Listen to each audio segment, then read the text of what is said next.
Judges chapter 11. Now Jephthah, the Gileadite, was a mighty man of valor, but he was the son of a harlot. And Gilead begat Jephthah. Gilead's wife bore sons, and when his wife's sons grew up, they drove Jephthah out, and said to him, You shall have no inheritance in our father's house, for you are the son of another woman. Then Jephthah fled from his brothers, and dwelt in the land of Tob. And worthless men banded together with Jephthah, and went out raiding with him. It came to pass after a time that the people of Ammon made war against Israel. And so it was, when the people of Ammon made war against Israel, that the elders of Gilead went to get Jephthah from the land of Tob. Then they said to Jephthah, Come and be our commander, that we may fight against the people of Ammon. So Jephthah said to the elders of Gilead, Did you not hate me and expel me from my father's house? Why have you come to me now when you are in distress? And the elders of Gilead said to Jephthah, That is why we have turned again to you now, that you may go with us and fight against the people of Ammon, and be our head over all the inhabitants of Gilead. So Jephthah said to the elders of Gilead, If you take me back home to fight against the people of Ammon, and the Lord delivers them into my hands, shall I be your head? And the elders of Gilead said to Jephthah, The Lord will be a witness between us, if we do not do according to your words. Then Jephthah went with the elders of Gilead, and the people made him head and commander over them. And Jephthah spoke all his words before the Lord in Mizpah. Now Jephthah sent messengers to the king of the people of Ammon, saying, What do you have against me, that you have come to fight against me in my land? And the king of the people of Ammon answered the messengers of Jephthah, Because Israel took away my land when they came up out of Egypt, from the Arnon as far as the Jabbok, and to the Jordan. Now therefore restore those lands peaceably.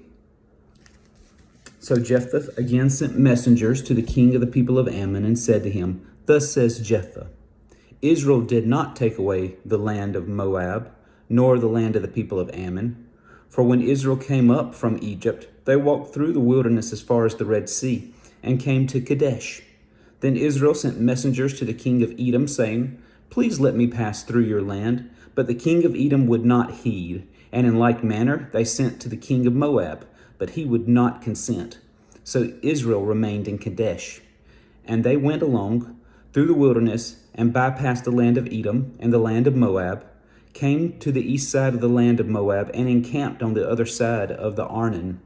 But they did not enter the border of Moab, for the Arnon was the border of Moab. Then Israel sent messengers to Sihon, king of the Amorites, king of Heshbon. And Israel said to him, Please let us pass through your land into our place. But Sihon did not trust Israel to pass through his territory. So Sihon gathered all his people together, encamped at Jahaz, and fought against Israel. And the Lord God of Israel delivered Sihon and all his people into the hand of Israel, and they defeated them. Thus Israel gained possession of all the land of the Amorites who inhabited that country. They took possession of all the territory of the Amorites, from the Arnon to the Jabbok, and from the wilderness to the Jordan. And now the Lord God of Israel has dispossessed the Amorites from before his people Israel. Should you then possess it? Will you not possess whatever Chemish your God gives you to possess? So whatever the Lord our God takes possession of before us, we will possess. And now, are you any better than Balak the son of Zippor, king of Moab? Did he ever strive against Israel? Did he ever fight against them? While Israel dwelled in Heshbon and its villages, in Aror and its villages, and in all the cities along the banks of the Arnon, for 300 years. Why did you not recover them within that time? Therefore, I have not sinned against you, but you wronged me by fighting against me. May the Lord the judge render judgment this day before the children of Israel and the people of Ammon. However, the king of the people of Ammon did not heed the words of Jephthah sent him. Then the Spirit of the Lord came up upon Jephthah, and he passed through Gilead and Manasseh, and passed through Mizpah of Gilead. And from Mizpah of Gilead he advanced toward the people of Ammon. And Jephthah made a vow to the Lord and said, If you will indeed deliver the people of Ammon into my hands, then it will be that whatever comes out of the door of my house to meet me, when I return in peace from the people of Ammon, shall surely be the Lord's, and I will offer it up as a burnt offering.